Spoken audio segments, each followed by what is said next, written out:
Vou te apresentar o Pedro. Tem caturrita que fala. Fantasma do Zocalito.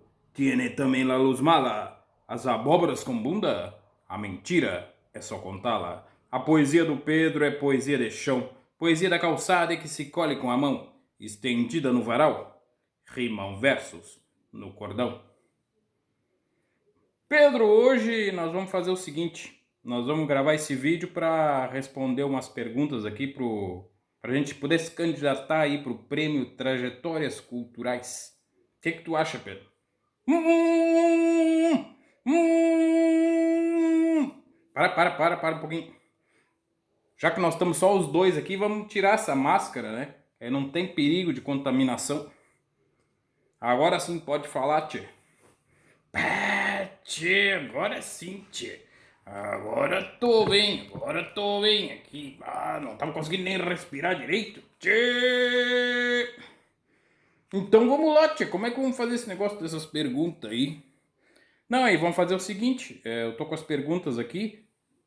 Isso, tá vendo aí, né? E aí tu me faz a pergunta e a gente vai respondendo junto, assim, pode ser?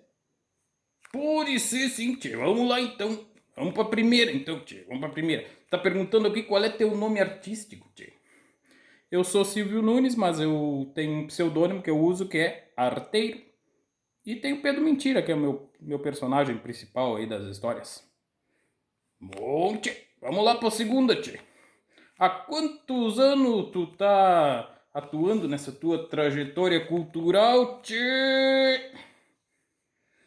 Bom, eu tô com essa função do cordel desde 2013, né? Me ajuda aí, Pedro. 2013 para 21, não sou muito bom de conta.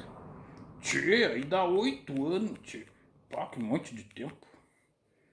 8 anos então. Acredito em ti aí, que eu não sou bom na matemática. Terceira pergunta, Pedro. Então, Tati, aqui diz pra tu tem uns quantos motivos aqui da tua atuação pra tu colocar os mais importantes, o que é menos importante, intermediário, essas coisas assim, tia. Tu sabe que eu li aqui as perguntas antes, né, Pedro? E aí eu achei tudo muito importante, assim, todos os motivos fazem parte do nosso trabalho, né? Não é do meu trabalho, é do nosso trabalho, meu e do Pedro aqui. E aí, então eu classifiquei como importante todos eles, mas ali a realização pessoal eu coloquei mais importante. Concorda, Pedro? Sim, tchê, eu acho que é isso aí mesmo, tchê. Vamos para a pergunta 4, vamos para a pergunta 4 agora, tchê. Aí é o seguinte, como é que começou a tua trajetória, tchê? Então foi assim, né? Eu perdi o meu avô paterno, que é o Pedro Mentira, né? Que está representado aqui hoje no meu lado, nesse personagem.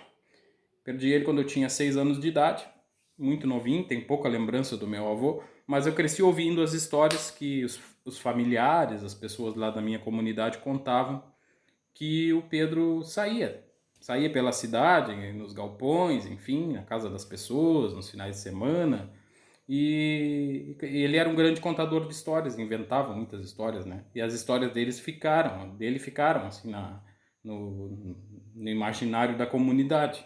E eu cresci ouvindo das outras pessoas as histórias do meu avô que já tinha falecido. E aí as pessoas assim me encontravam na rua, né, Pedro? E aí dizia assim: "Ah, tu não é o neto do Pedro, mentira?" É. E aí eu dizia: "É, sou o neto do Pedro Mentira." Aí ele dizia: "Ah, ele contava aquela história assim, assim, assim." E aí eu fui guardando isso, né? Sempre gostei de escrever e aí tentei replicar as histórias dele do jeito que eu sabia, né?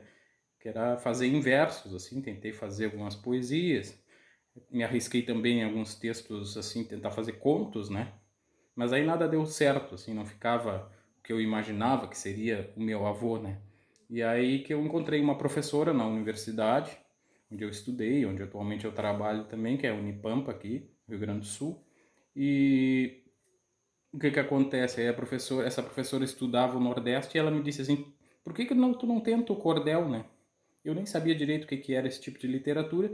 Acabei indo pesquisar, né, me apropriar da estrutura, enfim, de como é que funcionava. Estudei bastante os próprios cordelistas, né? E aí resolvi fazer uma tentativa e deu muito certo. Comecei em 2013 com o cordel da Caturrita. Se a Caturrita usar bigode, eu acredito. Tô tentando achar a Caturrita aqui para mostrar para vocês. Aqui tá ela. Apareceu. E aí deu muito certo, eu segui contando, recontando, né, as histórias do Pedro, inventando outras histórias, contando histórias aqui de Jaguarão, do outro lado da fronteira aqui, que atravessando a ponte já era o Uruguai, né?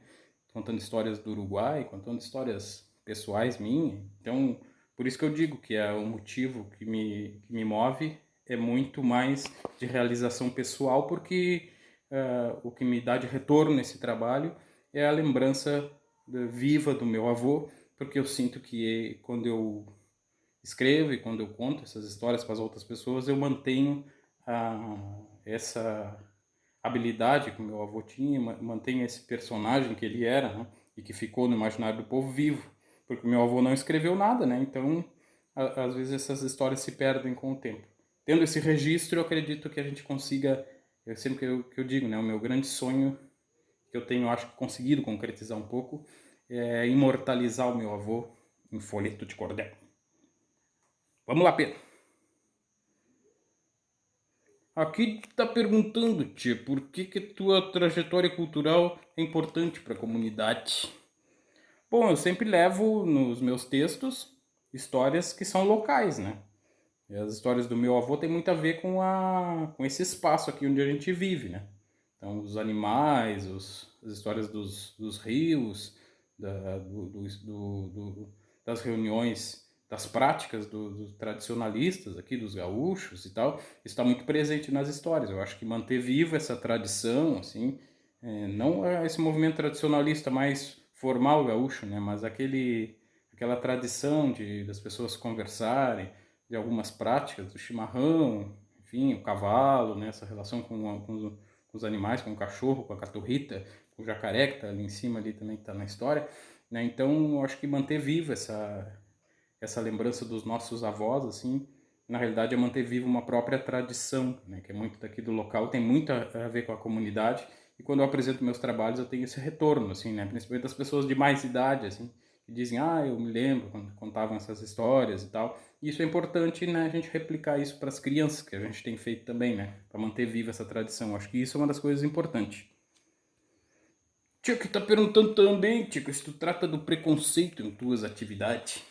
Eu tenho, como eu disse, eu tenho feito cordéis das histórias do Pedro, mas também tenho feito outras coisas, né? Cordéis de um fundo político e tal. Também tenho feito, eu tenho cordel da boneca, por exemplo. Não vou poder contar aqui porque vai exceder o tempo, mas nesse cordel da boneca eu trato problemas como sexismo, racismo, enfim, né? Isso aí está presente. Então eu digo que às vezes o cordel se presta muito para isso também, né?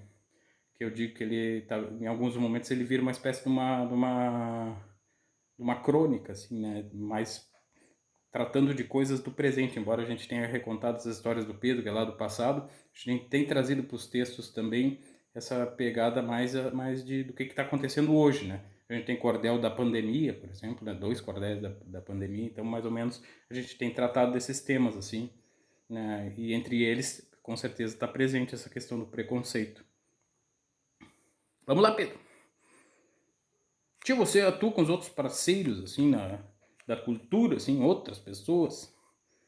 Eu tenho... O cordel, ele é muito complexo, né?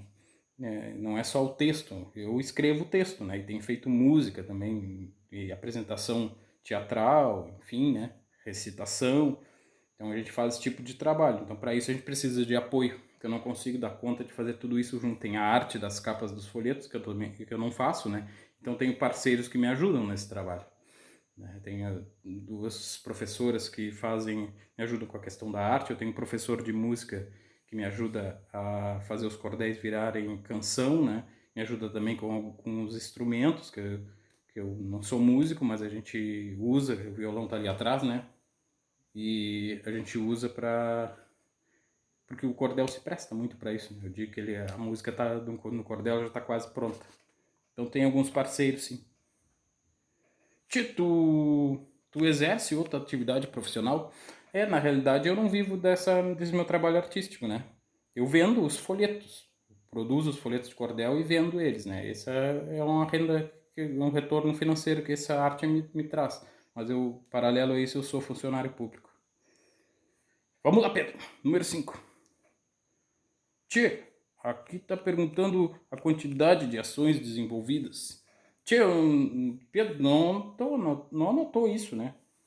Pá, eu também não, tchê. Então hoje o que acontece é que antes da pandemia, assim, semanalmente, assim, ou no mínimo 2 vezes por mês, a gente fazia uma apresentação em algum lugar. É mais ou menos isso. Ou exposição, né? Venda dos folhetos e tal. Finais de semana, as feiras, algo desse tipo. E mais as apresentações, né? Teatro, escolas, faculdade, eventos, coisas desse tipo. A gente faz. Vamos lá, Pedro, que o tempo está se esgotando. Atualmente, aproximadamente, quantas pessoas participam nas organizações das tuas ações, tchê? Ué, eu acho que é só eu e tu, né, Pedro? É, a gente organiza do jeito que dá, né? As pessoas nos chamam e a gente vai lá. Mas a organização do trabalho, a confecção dos próprios folhetos, né? Isso tudo a gente faz sozinho, assim. É eu e o Pedro aqui só. Tia, quais as cidades tu já realizou atividades culturais? É, a gente já... Região sul aqui, né? Eu tô aqui em Jaguarão, Arroio Grande, Pelotas. A gente já fez aqui o outro lado da fronteira também, Rio Branco 33. E a gente já participou de alguns eventos fora do estado também, assim, foi na Bahia, já foi no Rio de Janeiro, né?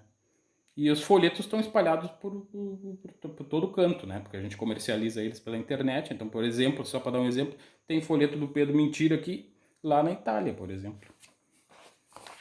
Vamos ver aqui, tia. Vamos ver que as letrinhas tão pequenas, tia. E aí aqui tá perguntando como é que tu faz, né? Se tu faz a oficina, esse tipo de coisa. Na realidade a gente faz mais apresentações, né, Pedro? É, a gente tem feito algumas oficinas, assim, tentando, ao mesmo tempo que a gente apresenta, tentar fazer com que apareçam outros talentos, assim, né? Na produção de cordel, embora ele não seja aqui da nossa região, né? Tem muitas pessoas que às vezes têm algum interesse. Principalmente essa coisa de imortalizar as histórias, né? Contar histórias. Eu acho que isso é importante, assim. Vamos ver lá. Parei, deixa eu olhar aqui, tio.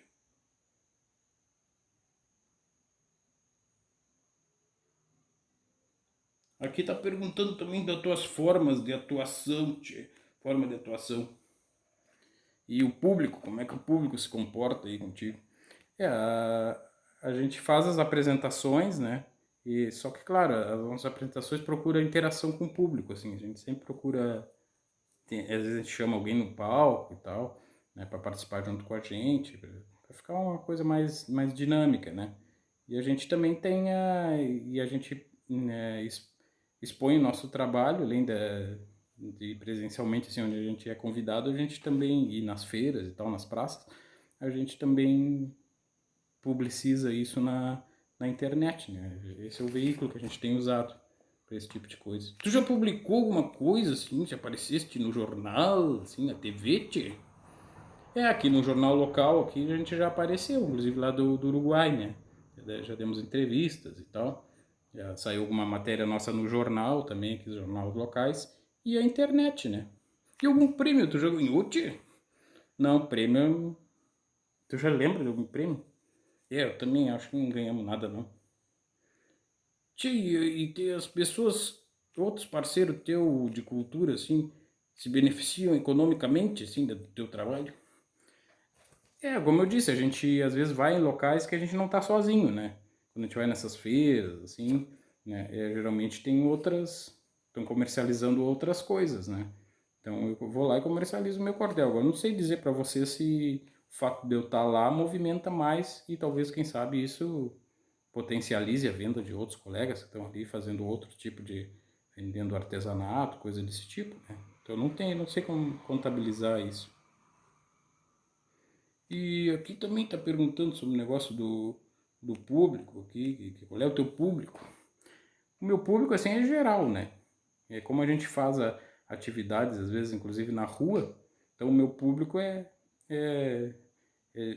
plateia mesmo, assim, né? A gente expõe o trabalho ali, tá exposto nos folhetos, no cordão, né? Você pode chegar ali, olhar, mas geralmente junto com isso a gente tá ali cantando, recitando, brincando com os bonecos, enfim, então a gente faz esse tipo de coisa. Nosso público é isso, é plateia. A gente tá terminando o tempo, Pedro. Então vamos dar uma boa noite para todo mundo aqui, que nós estamos gravando de noite, tio. Então boa noite para todos, muito obrigado e até mais.